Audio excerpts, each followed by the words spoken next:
Like to have everybody's attention for a moment. There's a stat. I don't like bringing up stats, but there's one stat about the Panthers. He's in the world is James Harden better scorer than Michael Jordan? No, he's more creative in that. Traveling is not creative, Brandon. He doesn't. You know, no matter what the score is, and they've said it themselves, whether they're up 10, down 20, whatever, they know they can turn it on whenever. Why did you have to bring up the Cowboys in this conversation? Lived in Texas for 2 years and just could not stand to watch Cowboys football. All right, listen up. Welcome to The Rundown. Here's Desmond Johnson. And welcome back to The Rundown. I'm your host, Desmond Johnson, joined by our regulars, Brandon, Lee, and Hot Rod Thunderberg in the house. Brandon Blakeney, starting off with you, man. How's your week been? How's everything been going? Man, just doing some editing, working a lot from home, surviving this stay-at-home order, trying to be as essential as I'm supposed to be, man. And Rod, my man, what's going on, brother? How's your week been going? What's going on, fellas, man? Everything's been beautiful. It's been a pretty good week, man. I hadn't really been moving around, like Brandon just said, we have the stay-at-home order, so trying to follow instructions and not be, hard-headed and doing what I'm not supposed to do. So other than that, I've been in the house, been doing some other things, some trading stuff and having a pretty good time, man, and trying to keep up with as much sports as possible. We've been hyping this for about a month now, and it's getting closer here. The Rundown will be presenting our greatest NFL team ever bracket. 64 teams, every Super Bowl winner ever, and a couple of at-large teams in here as well. And for the purposes of today, I had to bring my boys in so we could select the 4 number 1 seeds for this tournament. I thought this was going to be easy. When I first started looking at this, I was like, okay, that team, this team, that team, that's probably no-brainers. Then I started really looking at like the teams, and it's not as simple as some people might think. Here are the guidelines here. So probably in about a week or two, we're going to start this off. It'll be groups of 3. It'll be myself, Brandon, and Rod in one bracket. Myself, Ryan Stone, and Brian Snow from Snowman in the Mornings, probably in a separate bracket. And we'll break these regions down from 64 to 1 based on who we think we would win.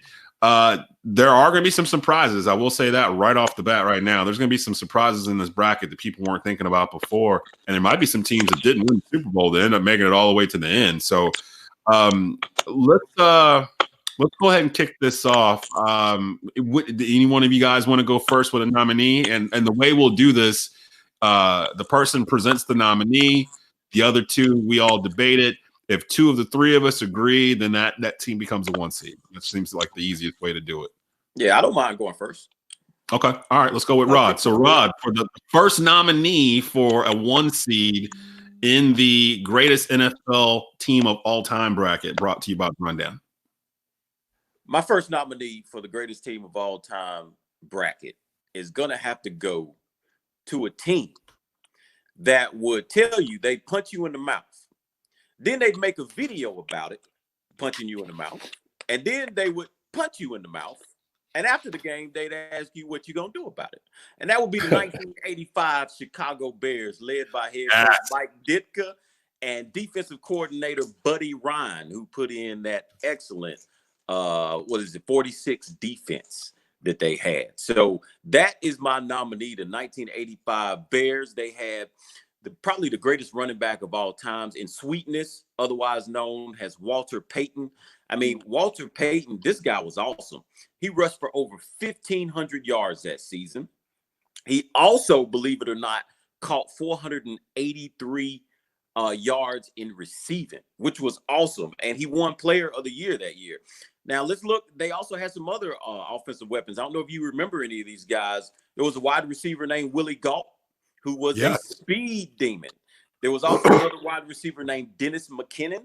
And then they had Gentry, who played returner and receiver. I don't know if you remember those guys or not.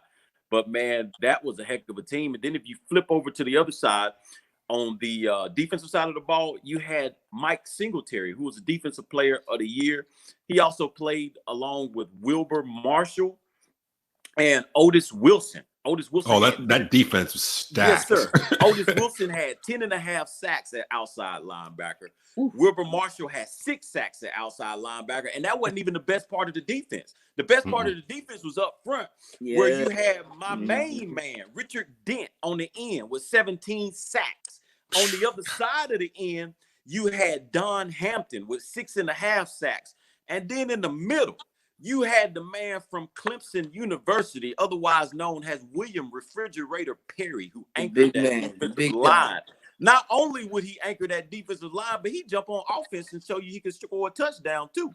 So, I mean, the Bears, and then you had the quarterback who came out of BYU, Jim McMahon, who was unlike any other quarterback. He'd come to practice fresh off drinking a 6-pack. And they'd have an awesome, practice, man. So, I mean, this team was awesome. They made a video about winning the Super Bowl Shuffle, before they even played the Super Bowl. And then on top of that, look at what these guys did in the playoffs. Number one, they had a 15-1 record during the regular season. In the playoffs, they shut out the Giants 21-0. Bill Parcells' team, if I'm not mistaken. That's correct. Then Rams, they shut the Rams out 24-0 in the NFC Championship. Then they go to the Super Bowl and they win 46-10 against New England Patriots. The New England Patriots had a guard on their team by the name of Ron Wooten. After the game, Ron Wooten made a comment. He said, before the end of this game felt like we were the team that the Globetrotters always play. That came from the Generals. That came from a New England Patriots guard who just got beat 46-10 in Super Bowl 20. So, I mean, to me, they had one loss. It was against the Dolphins because they took the Dolphins lightly. But other than that, these guys were awesome, man. They scored, I think, 456 points all season, and only allowed 198 all season. That's football. They had a stretch. The 85 Bears. I knew somebody was going to bring them up if it wasn't me. I watched the 85 Bears documentary, the 30 for 30 last night. I finally broke down and bought ESPN Plus, looking for stuff to watch. I still actually watched that, Des. Oh man, it's so good because it's really centered. It's not centered around Mike Ditka. It's really centered around Buddy Ryan and like how that team basically went to George Halas in like 82 or whatever when they were about to hire Ditka, and they were like, no matter what, you can't fire Buddy Ryan. Like, you can't fire Buddy Ryan or any of his staff. We feel like the defense is getting better. Whoever you hire, you need to keep Buddy Ryan. And George Halas actually came to practice with the letter. He never came to practice. And for those that don't know, George Halas basically helped build the NFL. The NFC trophy is named after him. He was the owner of the Bears, one of the original owners of NFL franchise, and he walks down to the field to talk to the players, and he was like, you guys want Buddy Ryan? You got him. So they kept Buddy Ryan, and this defense, the 4-6 defense, I learned it's called the 4-6 defense because they would bring in an extra linebacker, I believe it was, some random guy, but his number was 46. So it became the 4-6 defense. Yeah, and it's basically you've got two. This is the way Otis Wilson described it in that documentary. He's like, basically the 4-6 defense is you've got about 2.5 seconds to get rid of the ball, or we're going to kick your ass. Like, we're literally going to be in your ass. Like, if you don't get rid of the ball in less than 3 seconds. And like, he was like, you don't know where it's coming from. You don't know who it's going to be. You don't know like how much it's going to hurt. Like most of it's going to be blindside, but you got about 2.5 seconds to get rid of the ball. And the Dolphins, you mentioned the Dolphins beat that 85 Bears team. It's because Dan Marino had, the Marks brothers, and they basically just decided quick throws, get it out before they can get to you, and you could outrun, the back end of the defense. And that was the weakness. The problem is nobody was really equipped to do that in 1985 other than the Dolphins, who had just thrown for, 5,000 yards the year before in 84. So there wasn't a team equipped to do that. The 85 Bears, for me, I think, they should be a 1 seed. There should be a question about if they should be the number 1 overall seed, which we'll get to in a little bit. But, I mean, I'm in agreement with the 85 Bears. They had a 3-game stretch where they beat opponents 104-3, like during the regular season. Maybe the best defense of all time. Yeah. A lot of people consider them one of the greatest defenses of all time. And Definitely. they still get referred to, like, if a team is really, really good and it's like, oh, well, they're not going to go out there and beat the 85 Bears. You know what I mean? Like, it's like kind of like that. So I think you almost have to give them a 1 seed. What are your thoughts on them, Brandon? Oh, yeah. No objections here. Arguably one of the greatest teams of all times. That's no debate really at this point. Like you said, it's just really, are they a number 1 overall seed at this point? Definitely a 1 seed, though, deservedly. Okay, so I'm going to kick it to Brandon now for your selection for a 1 seed, and so that was a unanimous selection. So they've got a pretty, matter of fact, I'm going to write that down that it was unanimous, because that should go into play when it comes to picking the overall 1 seed. Who were the unanimous picks and who weren't? But Brandon, who is your nominee for a 1 seed for the greatest NFL team of all time? Definitely. I was excited to bring this one up. One of the teams that I actually rooted against pretty heavily, but easily one of the most talented team that I've seen play up to this point in my years of watching the NFL, and that is the 2007 Patriots. This team was the most hated team in the NFL, probably in NFL history up until this point. They were playing up against Spygate. It just came up off that. Won a Super Bowl in 2004. We're on a decline. And they gave Tom Brady all sorts of new weapons to play with, one of them being Randy Moss. And them guys did video game numbers, to say the least. Wes Welker was also his first year with them. And they snagged Dante Stallworth as well, the speedster that made his time with New Orleans count pretty well. Randy Moss, Tom Brady, 50 touchdowns. Video game numbers. Just unguardable in that situation. Ran through their whole entire schedule until they were humbled by, of course, Eli Manning and the catch, David Tyree. Defense was pretty good, very unknown at the time, but a lot of guys that became Patriot Hall of Famers got their chops with that team. They really held a lot of offenses to really minimal points. They made things tough. 47 sacks on the season. They were blitzing, and I think that's really where they got the using the outside linebackers doing the 4-3 sets. I think that's really where they developed that. Mike Variable, very good. Y'all said y'all mentioned 2-way players, guy that played linebacker, also saw some offense at tight end as well. Just a really good team, and they really faced a lot of scrutiny, I believe, because a lot of people didn't want them to win in most games. They were never really an underdog, and they weren't shy about beating teams and running the score up. Yeah, they really weren't. That's actually one of the most dangerous teams I can think of. Just the Tom Brady. Tom Brady was kind of in his prime at that point, and he had Randy Moss to throw it to. Brady threw for 50 touchdowns that season, a record. He won MVP that year, didn't he? Yeah, I believe he did. That 50 touchdowns in a season record lasted all of, I think, 1 season, and then Peyton Manning broke it, or no, a couple seasons later with Denver. Then Peyton had like 54. Randy Moss had 25 touchdown passes on that team. That was a record. I believe that still stands. I can't think of another wide receiver that's broken it. When they had him, it really yeah. Good. I know we said that there's a possibility of having a team that's a 1 seed that didn't win at all. I remember watching that team obliterate teams all season. Like, they were on a mission, like Brandon said, to kind of prove the league wrong and Roger Goodell and everyone else.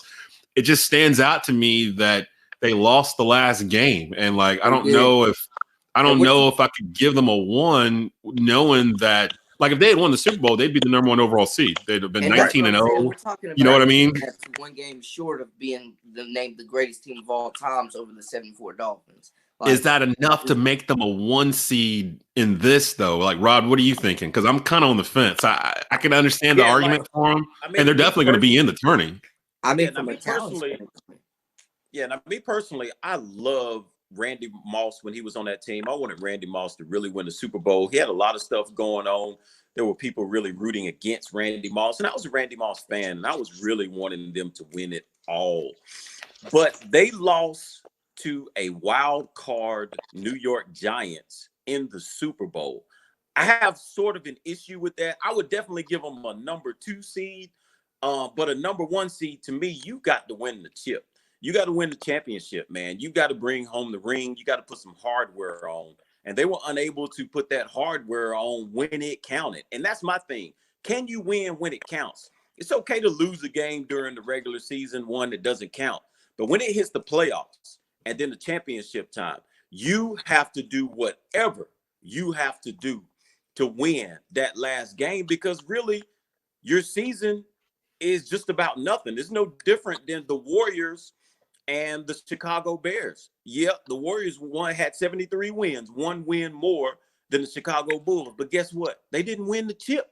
So those players would tell you that season was wasted because the championship did not come home. And I think if you ask anybody on that team, yeah, they're disheartened, they're heartbroken, but at the end of the day, they would rather win a championship and lose 2, 3, 4 regular season games than to go undefeated during the regular season and then lose the championship game. But that's just my thoughts. Great team. I love that team. They were definitely dangerous. But I do have an issue with you not winning the championship when you're talking about a number 1 seed being the greatest of all times. And we have so many teams that did win the chip. Yeah, true. I think I'm kind of leaning towards Rod's argument there, because I do feel they should be the top 2 seed, and they'll probably be in the bracket that we deem the least highest 1 seed, I guess. So it's almost like a 1A type thing. I don't know if I could give them a 1, knowing if I had to give any team a 1 seed that didn't win the Super Bowl, it would be this one. Right. Yeah, I mean, honestly, from a talent standpoint, I'm not really sure I can think of many teams that would beat this team that's going to be in the bracket at any point. Like, this team is dangerous from a talent standpoint. Yeah, but I don't think we got, so we didn't get 2 votes. So I'm gonna put the 07 Patriots off to the side as probably a 2, and we'll come back if we can't find another one.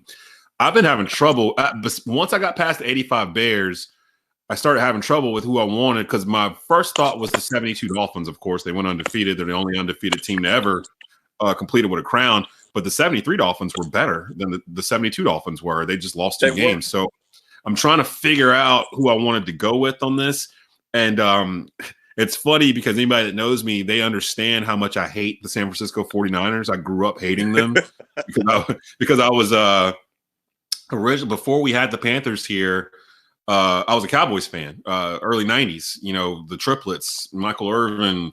I'm a huge Deion Sanders fan when he came over, Emmitt Smith, Troy Aikman, those guys, Charles Haley, everyone. I was a huge fan of that Cowboys squad until we got the Panthers in 95. And then I came home and never looked back. But before the Cowboys, I was a fan of another team. As a young kid, the first team I was ever really a fan of growing up here in this area was the Washington Redskins. Like before the Panthers were here. Well, I mean, that's kind of how I got exposed to the NFL. I mean, I'm 6, 7 years old, just moved to Kernersville, and like the friends that I was making here, they were all Redskin fans because we didn't have a team. Like, this was Redskin country. Like, the Redskins were on at 1 p.m. every Sunday, just like the Panthers are. And to this day, if you're over the age of 35 or so and you're a Redskin fan, you hate the Panthers because they took your time slot here in the area. I talk to Redskin fans all the time that still hate the Panthers because they can't see their Redskins on local TV anymore. So I started leaning towards those Redskin teams from the early 90s that kind of really introduced me to the game to begin with. And I landed on the 91 Redskins. Now, you could say there's other teams that deserve a 1 seed, and even this Redskins team may not even been one of the better Redskin teams that won a Super Bowl with Joe Gibbs. But first, I'm looking down the roster. Darryl Green still in this team playing cornerback, still the fastest man in the NFL. Art Monk is a top 10 wide receiver all time, maybe even less than that. And he was still on this team. Joe Jacoby from the offensive line still on the team. Charles Mann, the defensive end. If you look at it on paper, their roster didn't seem all that flashy. But if you see what they did, they outscored their first 3 opponents. Well, they shut out 3 opponents in their first 5 games by a combined 102-0 score. They cruised through the playoffs in the Super Bowl. They outscored opponents 101-41 in the playoffs. And the thing for me, in 91, you got to think about what the NFC East was. In 91, you had Troy Aikman, Emmitt Smith, Michael Irvin with the Cowboys. They were a year away from winning their first Super Bowl with that group. The year before that, in 1990, the New York Giants were 13-3 and won the Super Bowl. And in Philadelphia, you've got probably the nastiest defense in the league at the time running around in Philadelphia with Reggie White and Claude Simmons and Jerome Brown and those guys. That's the division they came out of, and they finished 14-2, and they dominated everyone that was in their path, including if I'm not mistaken, was the Broncos. They played in the Super Bowl in '91. That's John Elway, and smacked them around. Like it wasn't even like close. So I people rarely bring up the '91 Redskins when they talk about these greatest teams, but as I'm sitting here looking at it and thinking about who they had to play and what was their division, they're playing 6 games against these division opponents. Like I said, the Troy Aikman, Emmitt Smith Cowboys, the Reggie White, Randall Cunningham, Philadelphia Eagles, and the Lawrence Taylor, Bill Parcells led Phil Simms, New York Giants, who were defending Super Bowl champions. You've got a space there in 3 years where that division won 3 Super Bowls. The Giants won it in 90, the Redskins won it in 91, and then the Cowboys won, the next 2. So the 4 years you had that division winning the Super Bowl. They were the crown jewel of the NFL, and I don't think the 91 Redskins get a lot of recognition for that. So my nominee first go round here is the 91 Redskins. What say you? Look, I got to be honest. I hate the Redskins. And I do. I hate the Redskins. And I looked at the 91 Redskins and I was like, golly, man, that team is so good. Because, I mean, it was just crazy. You had Art Monk, who caught 71 passes for over 1,000 yards that season. Then you had Gary Clark, who averaged over 20 yards per catch. And it's just like, I love them, man. The Three Amigos. Redskins, you know what I'm saying? Why couldn't y'all be somewhere else? And like you said, Green, who was the fastest man in the NFL, played defense. He was a lockdown corner, so you couldn't even throw to his side. He locked down one side, man. So, I mean, then they had Ernest Bynum in the backfield. Yeah, Ernest Bynum in the backfield. Had, like I said, the names aren't – they're not flashy. They're not flashy names, but, I mean, back then – but they just had under 2,000 yards both together as running backs. You know what I'm saying? I mean, that's like having 2,000-yard running backs on your team. I mean, what team does that? Golly, man. I mean, like, I don't like the Redskins, but stats, I can't go against numbers. I mean, dang, Dez, you could have found another team, though. I was this. Actually, I have another pick, depending on if we're going to have slots for them that you'll probably like, but – I landed on the 91 Redskins. They were the first team I could really, really remember besides the 85 Bears the 85 Bears are the first football team I can remember as a kid following. And in 85, I was 7, 8 years old. So I remember watching that Super Bowl against the Patriots just thinking, oh my gosh, the Patriots must not be very good or the Bears are super good for this because they couldn't do anything in that game. Right. The Redskins were the first team I can really remember where I followed them as a fan through the whole season. Like as a young kid, you're trying to figure out what team you want to root for. All my friends are wearing Redskin jackets and everything else. You got Joe Gibb walking around the sidelines. They'd already won 2 Super Bowls before, so it wasn't hard to become a Redskin fan during that point. But I'm kind of going 91 Redskins. What do you think, Brandon? Definitely a team that doesn't get talked about a lot from a talent standpoint. I'm not sure they're one of the best teams of all time, but I think numbers don't lie, so no real objection to say they're not.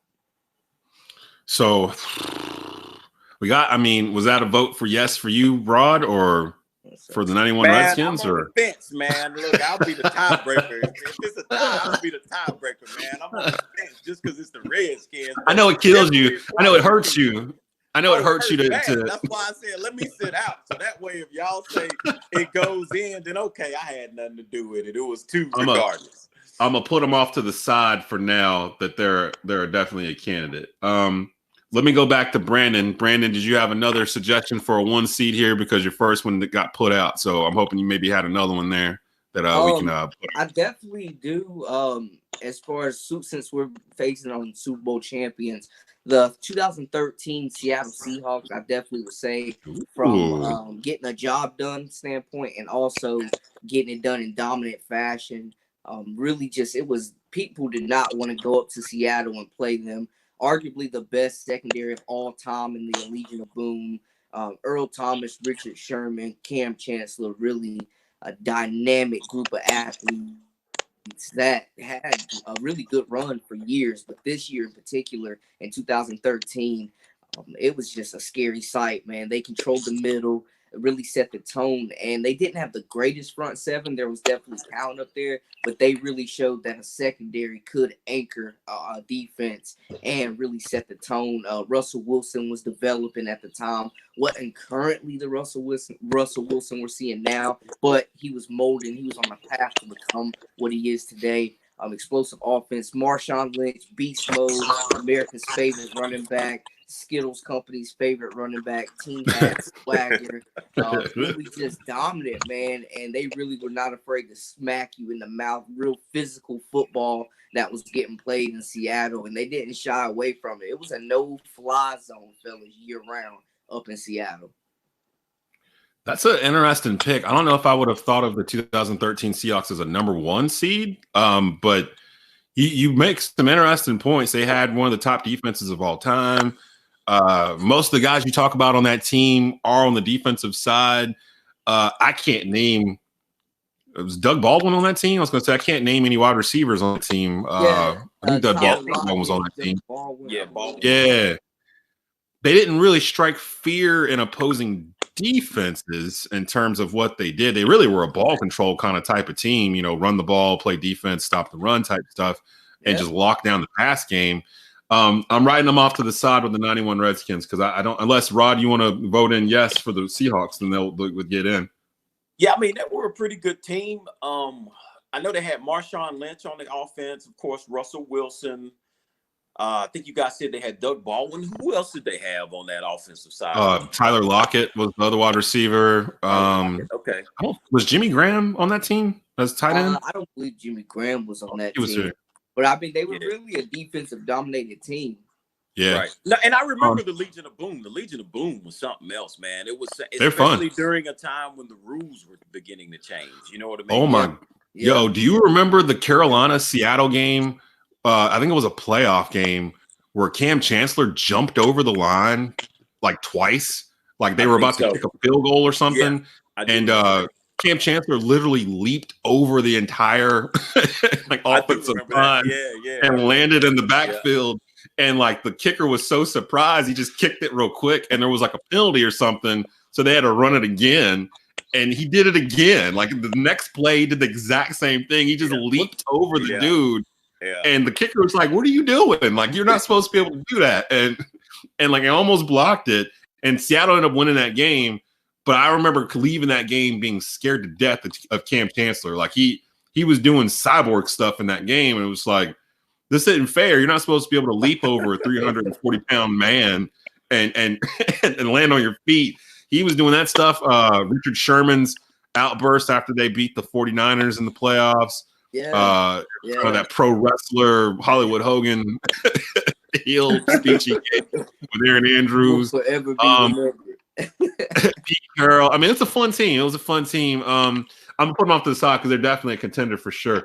Rod, you got another nominee? And before we go any further, I just got to say, right now we only have one, the '85 Bears, and they were a unanimous selection amongst the three of us. So we still got 3 slots to fill. So, Rod, go for it. All right, man. I've got one. I'm not sure if you would call them if we're going to vote number 1 seed, but they went 14-2, and this is the 1989 49ers. And what I liked about, and I know, Dez, you're going to be in the same boat as I was with the Redskins. I can completely understand, dude.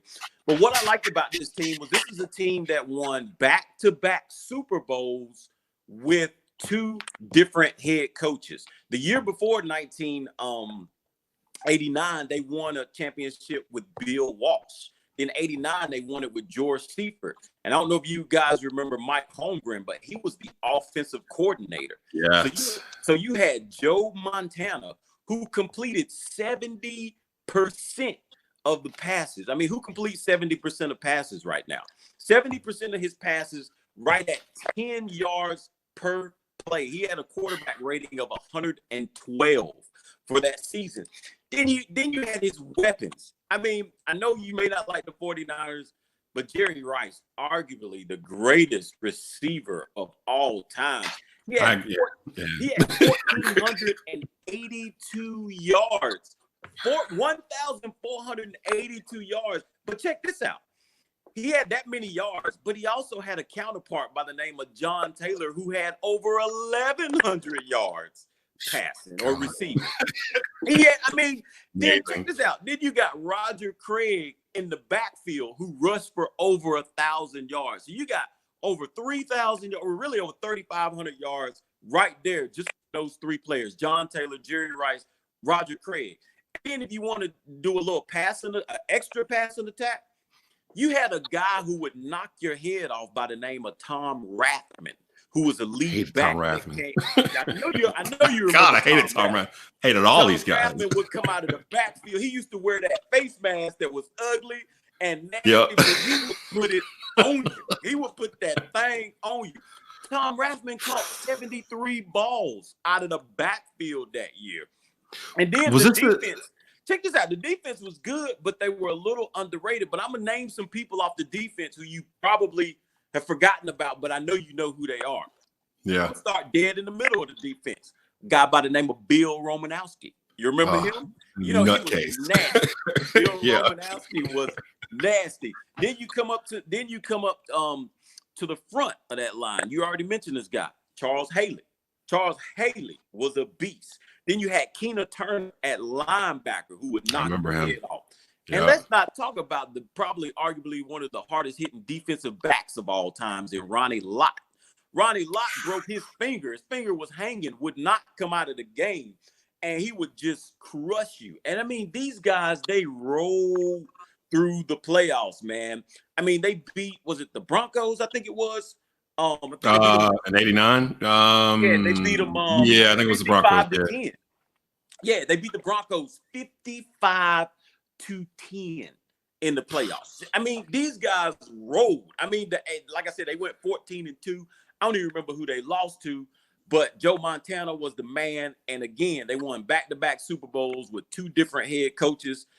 I feel like when you can do that and you just move and slide along, you probably got coaches on the field, veterans on the field who are rolling.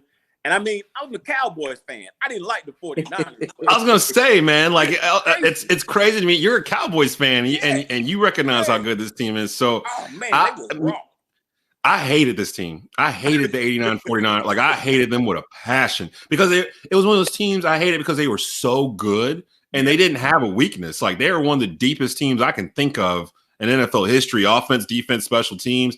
I want to say this is the season Roger Craig had 1,000 yards rushing and 1,000 yards receiving. I think he was the first person to do that, and I think it was in this season. You named them off, man. Jerry Rice, John Taylor, Roger Craig, Tom Rathman, Brent Jones was on that team. Tight end. They had the best pass defense in the league that year.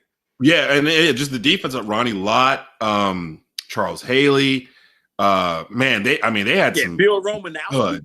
Bill Romanowski roaming around trying to kill people. My thing with them was that I was trying to decide, would it be the '89 49ers or the '84 49ers? Because the '84 49ers. Because the '84 49ers were 15-1. They were 15-1, and there's only been I think there's only been two teams in NFL history to win the Super Bowl with one loss, and one of them is one of our number one seeds, the '85 Bears. The other one is the '84 49ers. But really, I think for me, it came down to who would win between the '84 49ers and the '89 49ers. And I think the '89 49ers are more loaded across the board. Like their defense was just ridiculous. What do you think, Brandon? Because it sounds like we're both on the same wavelength in terms of trying to pick that was between my those thing. two. I looked at the record, and a lot of the names are similar. They were just a little bit further along in their careers. But in that year, they had the best pass defense that year too, as well. Still had a prime Joe Montana. Jerry Rice was still putting up numbers. And that's when they just opened up that West Coast offense. Yeah, it was the first year we really saw what it could do. You know what? This might be the thing that separates them for me. The '84 team had Montana, correct. the 89 team had Montana. His backup was Steve Young, and both of them are in the Hall of Fame. So, and Steve Young won a Super Bowl just But a few years after that. What? Right. Well, almost with some of the same parts. Right. Say what? I mean, but in that aspect, did he play that year, or does that matter? Yeah, actually, Steve Young did. Montana got hurt. I think he had a concussion, and Young did play a couple games that season. He took over for Montana. Really, the 89 season was the last great Montana season in a 49er uniform, because after that, he slowly started to decline with injuries, and Young was having to play more and more. And then I think it was around, 93 or so, 92, 93 is when they let Montana go. Right around 92. That's when he went to the Chiefs. And even when Steve Young had to fill in for Montana, he showed us the first time during that late 80s, a scrambling left-handed quarterback. Right. People like him Tua Tagovailoa today. He's a carbon copy of Steve Young, in my opinion, in terms of like who to compare him to. Left-handed thrower, can scramble a little bit, kind of surprise you with his speed. About the same type size.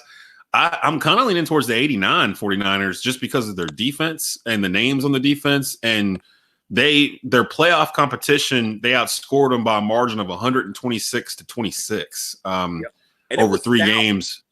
And it's right there in that time frame that you mentioned all the guys, the teams that won with the 1991 Redskins. So they were kind of all in that time frame. So it was a tough time of the year. And we didn't have you can't hit a defenseless receiver and all that during that time. Yeah. No such thing. I'm thinking, are we cool with the 89 49ers being a 1 seed then? It's not I'm still rocking with 84, but if it's 2 out of 3, I can't. I think whoever doesn't get the 1 would get a 2 on the other side. So I agree with that.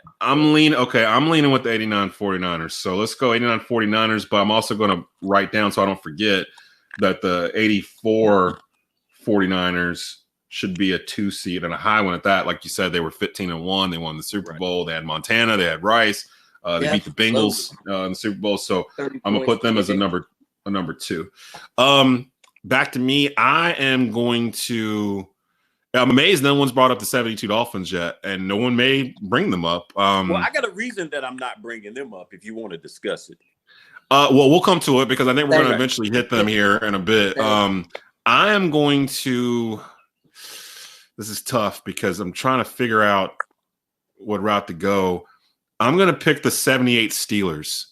I knew I was going to pick one of those Steelers teams, and the 78 Steelers went 14-2, won the Super Bowl. But primarily, that Steeler team had all the names, Terry Bradshaw, Lynn Swann, John Stallworth, Mel Blount on the defensive side. This team basically changed the NFL. Sidney Thornton on that team too? Was Sidney Thornton on that? I'm not sure. He may have been on the 79.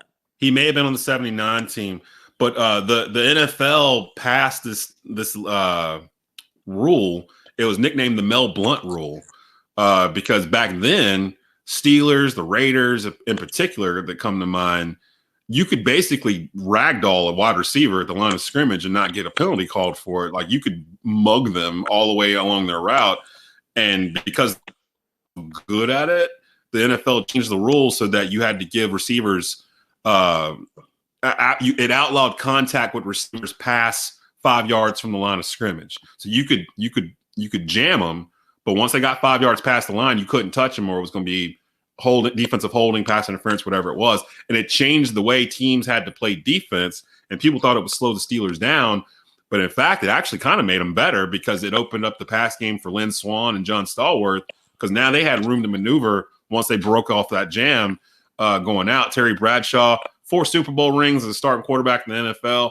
There's only one other quarterback that's had Tom Brady, I believe, if I'm not mistaken, because Montana only won 3, right? Or no, Montana won 3 or he won 4?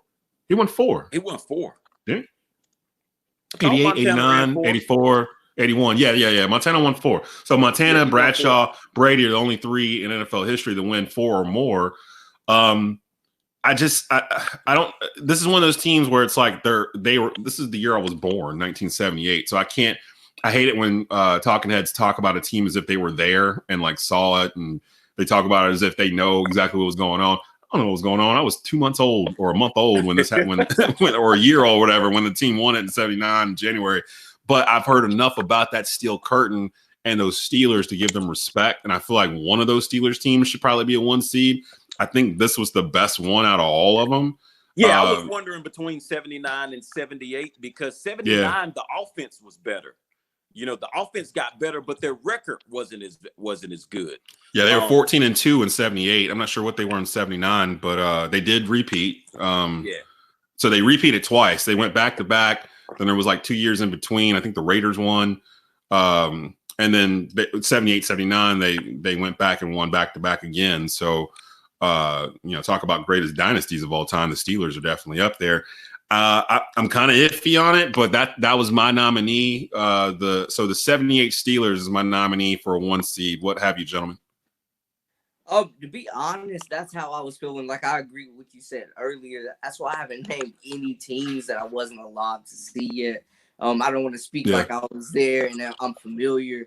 With the Steelers, I'm definitely familiar with the dynasty and the Hall of Famers, but as far as like particular teams of 78 and 79, I'm not sure who was the supreme. I do know those were great teams. They do get talked about a lot. And like you said, they got the hardware to prove, that they are deserving to be talked about among the greats. But other than that, I didn't see these guys play. So I'm not sure how the talent level was physically, but on paper, they're impressive.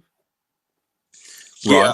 Yeah, I mean, this team, they hurt I don't know if it was this team or the one after, but they hurt my Cowboys at one point with the Franco Harris, the catch, as they call it. Oh, yeah.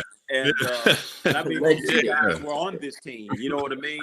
But I had, the Steelers down. It was either between 79 and 78, but if you're going with 78, hey, my vote's for 78 as well. You can't deny the Steelers. They are who they are, with one of the best defenses of all times, man. So I'm with you there.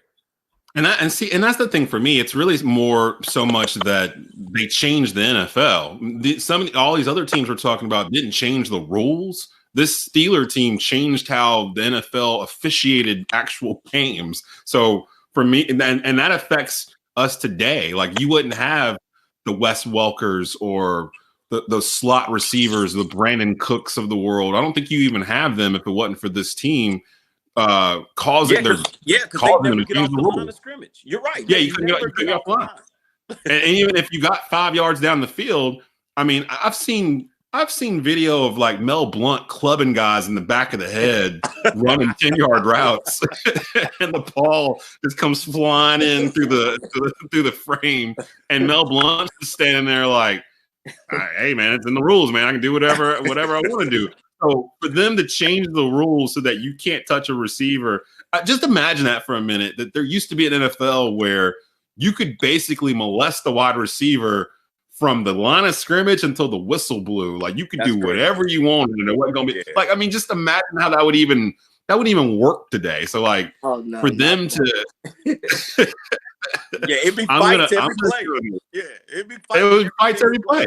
Like, what are you doing, man? Why you tripping me and punching me in the back every time I line up here? I'm going to put them on just for that, and because I felt like a Steeler team needed to be one of these. So far we've got the 85 Bears. They're the only unanimous selection. The 89 49ers and the 78 Steelers. We got one slot left. Real quick, let's do quick round robin and throw some suggestions out there. I'll start off with you, Brandon. Do you have another team you want to throw out for consideration? I would throw a team that I've seen highlights of. That's the 92 Cowboys. I think they're one of the best teams closer to my generation that I've seen. 13-3. I was gonna go there. Emmitt Smith, Michael Irvin. Really, really fun team to watch. They that was actually one in my pocket too. The 92 Cowboys were the first year that Cowboy team won a Super Bowl. Jimmy Johnson, you named them: Troy Aikman, Emmitt Smith, Michael Irvin. That Tony team Calder, was the Jimmy Smith. Yeah, Tony, man. Oh my gosh, that was the first team. Like, I left the Redskins because I loved Emmitt Smith, and like back then I was a fan of players. So like I liked the Rams because I liked Eric Dickerson. I liked the Redskins because I liked Darryl Green and Art Monk. I liked the Cowboys because I liked Emmitt Smith, and I started liking different players on that team, and I didn't realize they ranked 4th in the league in total yards and 1st in the league in fewest yards allowed that season, which is insane when you think about it. I mean, they was running it up on everybody, and nobody could score on them pretty much. The playoffs, they crushed the Eagles. Now, this is the 92 Eagles with Reggie White, Claude Simmons, Jerome Brown, and all those guys. So they crushed them in the playoffs. They beat Steve Young. Was the head coach of the Eagles? Was Buddy Ryan? Yes, so Buddy Ryan was the head coach of the Eagles. I can't remember. Randall Cunningham was having issues with injuries and whatnot, so I can't remember if he was on that team playing at the time. But he was the quarterback. And then you had the Steve Young 49ers. They beat them because at that point, Steve Young had took over for Joe Montana. And then they embarrassed the Bills in the Super Bowl 52-17. Then they ran it back the next year and literally did the same thing in 93. So it's almost like you could almost say the 92-93 Cowboys, and that would be a better thing, but they're two separate squads, and both of them will be in this brackets. That'll be fun, especially if they see each other. Deion Sanders was on one team and wasn't on the other, right? Right. Well, Deion didn't come until 95 because he was 95 when he came. Yeah, he was on the 95 team because he was on the 49ers 94 team. So because remember back then, because that 94 49ers team should be considered also as well because they were very good. I think the 92 Cowboys was the beginning of that Cowboys dynasty. A lot of people look at that dynasty fondly in terms of how dominant they were. Looking at what they did, like I said, they beat the Bills in the Super Bowl 52-17. That Bills team was really good. That was their third Super Bowl dynasty, man. Yeah. And they'll be spread out all over this bracket as well. Probably a couple of those at least. You know what? Yeah, Brandon, I'm kind of feeling it. I'm kind of going 92 Cowboys too. Now they're, like I said, they were 13-3. But the teams they beat and the division they were in, like I said, keep in mind the Redskins are the defending Super Bowl champions. Exactly. We had them listed as a nominee. The Eagles had one of the nastiest defenses in the league. The Giants had won the Super Bowl 2 years prior, and the division they were in was so stacked, and this Cowboys team had so much star power to it. Like, I kind of want to. I'm leaning towards the 92 Cowboys as one. But before we decide on that one, Rod, any other suggestions to put up against those 92 Cowboys for the final slot? I mean, I do. I don't want to, since y'all mentioned my Cowboys. I was trying not to be biased this go around and not mention the Cowboys. But I am going to throw another team up that was also 13-3, just like the Cowboys. And Dez, I know you're going to love this when I say it, but it's the 1999 Rams. And they were just man, why are you killing me like this? Oh, damn. I forgot. My God. They were an exciting team to watch, man. I mean, they scored like 526 points during that season, where, I mean, they were scoring 33 points per game. Kurt Warner threw like 41 TD passes. He had 110 quarterback rating. Marshall my gosh. 1,300 yards. He caught 87 passes, and he had 1,000. Marshall Faulk had 1,000 yards rushing, 1,000 yards passing.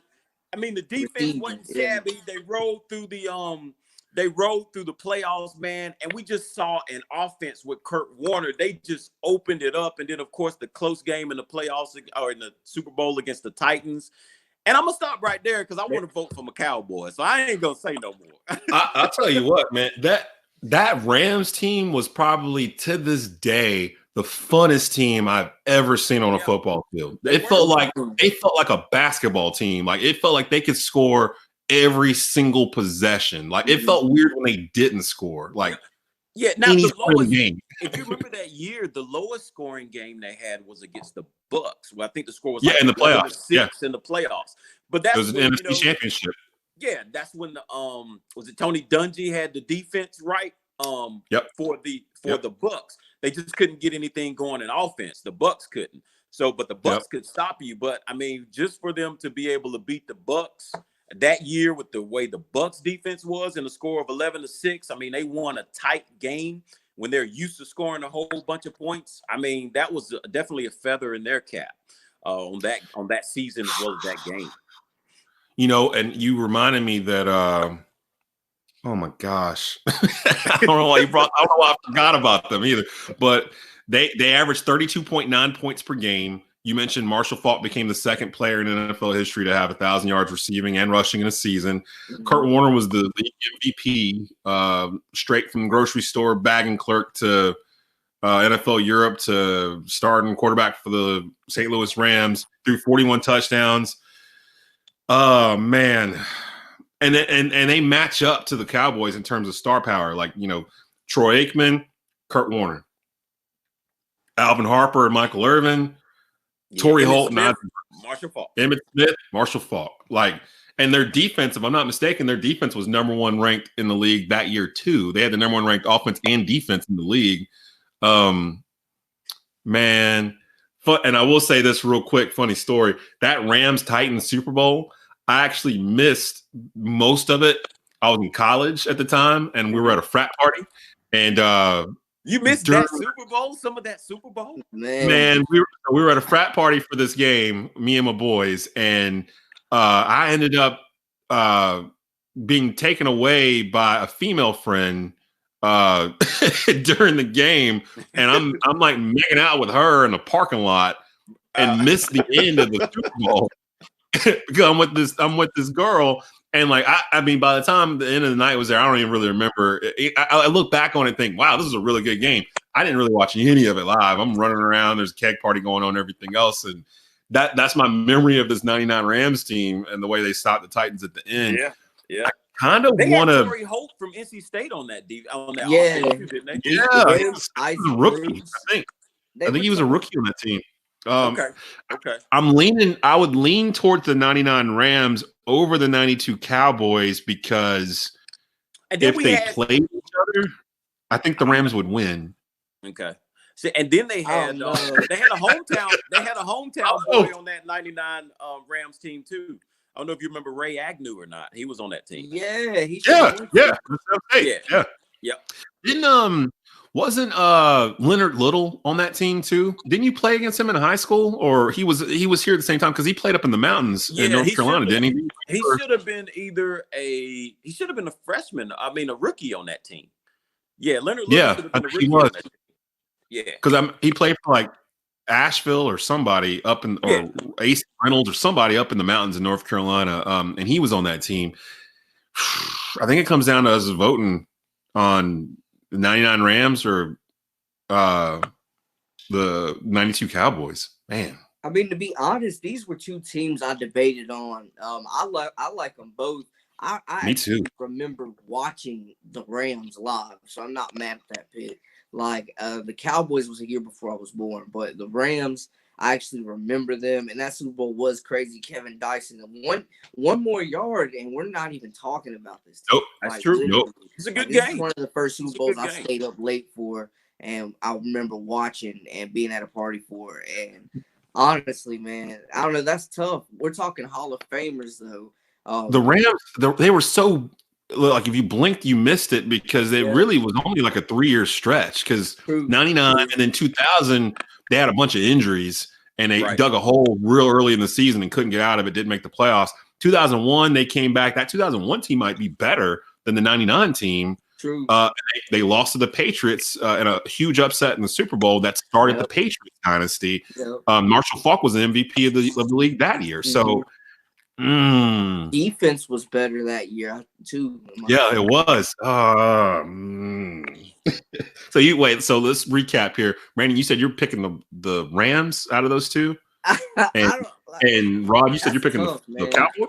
Oh yeah, I got to pick the Cowboys, man. You're going 92 Cowboys.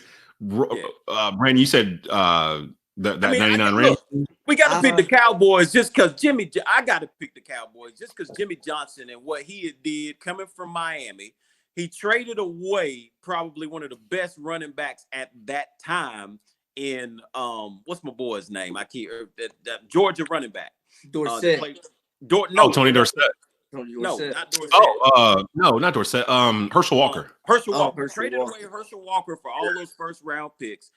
Jimmy Johnson knew who was coming up through the draft and all the teams because remember he had the Miami Hurricanes in college. So he knew all the top players that were coming, which is why he grabbed Emmitt Smith, why he grabbed Russell Maryland, why he grabbed Tony Tober, why he grabbed all those players. I mean, he was just smart, and he knew what he was building, man. So it was one of them deals where he built the offensive line, he built the running backs, he built a team that he had the first of what I call your top three, in quarterback, Troy Aikman, in running back, Emmitt Smith, in wide receiver, Michael Irvin.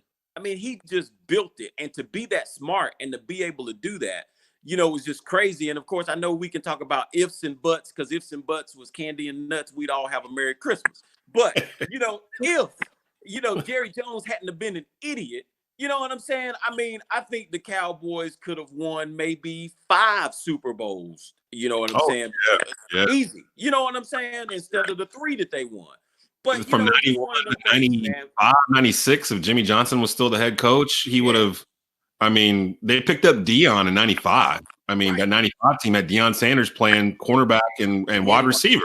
Deion Sanders and Charles Haley from the Niners. Now, I lean towards the 92 team out of those other Cowboy teams, because the 92 team had Michael Irvin and Alvin Harper, and I was a huge Alvin Harper fan. Jay Novacek was a little younger.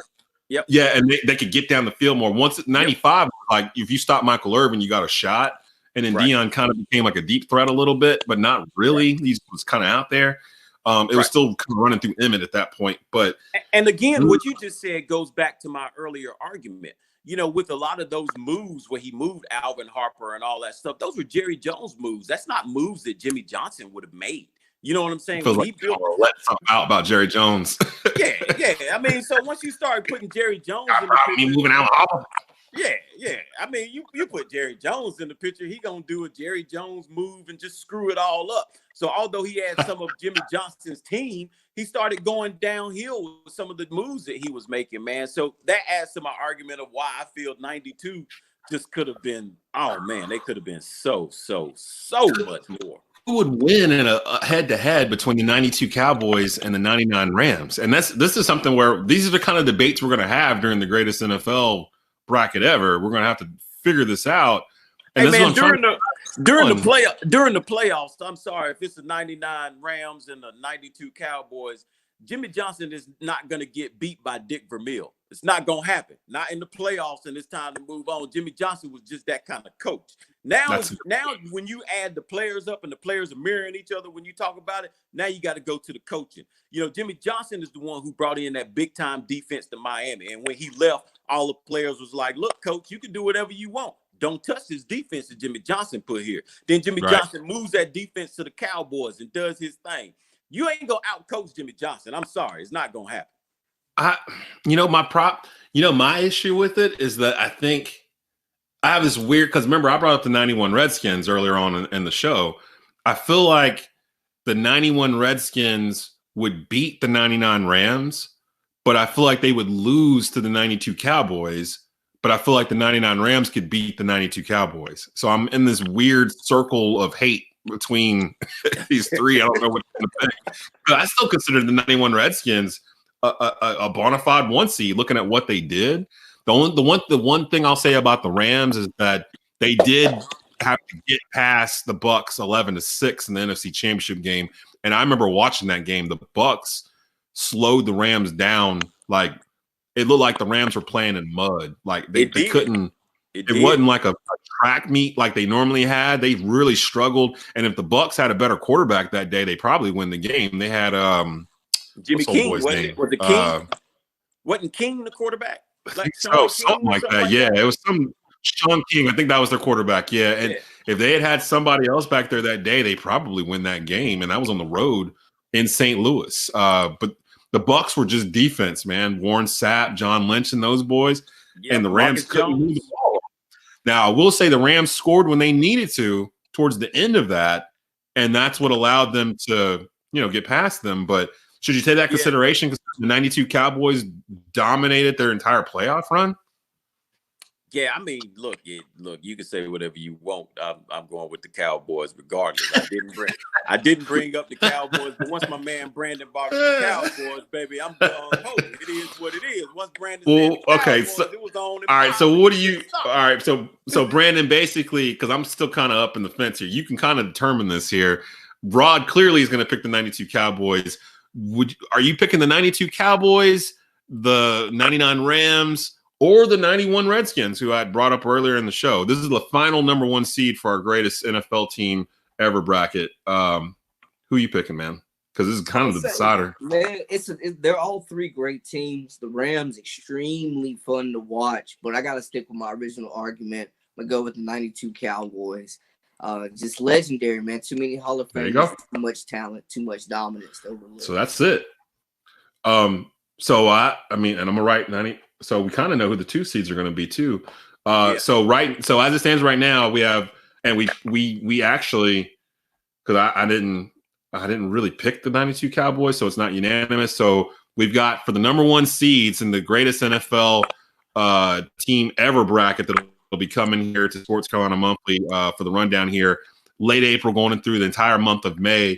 The number 1 seeds are the 1985 Chicago Bears, the 1989 San Francisco 49ers, the 1978 Pittsburgh Steelers, and the 1992 Dallas Cowboys. The 1985 Bears are your number 1 overall seed. They were the only one that made it through with unanimous selection.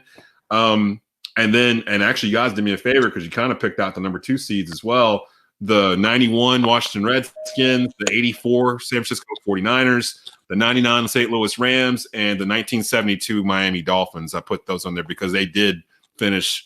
They are the only team to finish a season undefeated in NFL history, and that does deserve some sort of credit, so to speak. Final words, guys. That went a little bit longer than I wanted to, but it was good stuff. We're hitting the hour mark here. This is what you can expect during this bracket, where we'll be debating these brackets between these teams and figuring out who would have won and moving teams forward. I'm excited for it. I have no idea who's going to emerge from this. Any thoughts on the number 1 seeds we picked? The 85 Bears, 89 49ers, 78 Steelers, and the 92 Cowboys. Are you happy with those 4? Hey, man, I'm loving those 4. You know, it took us a while to get through it, but that's what it's all about. You know, like we said when we were picking this thing, once you got into digging and seeing what teams did what, it wasn't that easy. At least not as easy as we thought it would be. You know, I didn't expect a Cowboys team to have a number 1 seed because I said, hey, I've been biased all year with the Cowboys. I'm not coming in this go-round to pick a Cowboys team. But like I said, once my man Brandon, he put it out there, and he was like, yo, Rod, let me slap you in the face, man. What's wrong with you? You see these Hall of Famers? You see the Hall of Fame coach? What's your problem, man? So, you know, Brandon, I mean, you may not have mentioned the Cowboys, but they clearly are here in spirit. So we kind of knew you were hoping somebody was going to bring one of them up. But I like this. So now I got to go about filling out the other 60 teams that are going to be in this bracket and try to figure out how to place them in here.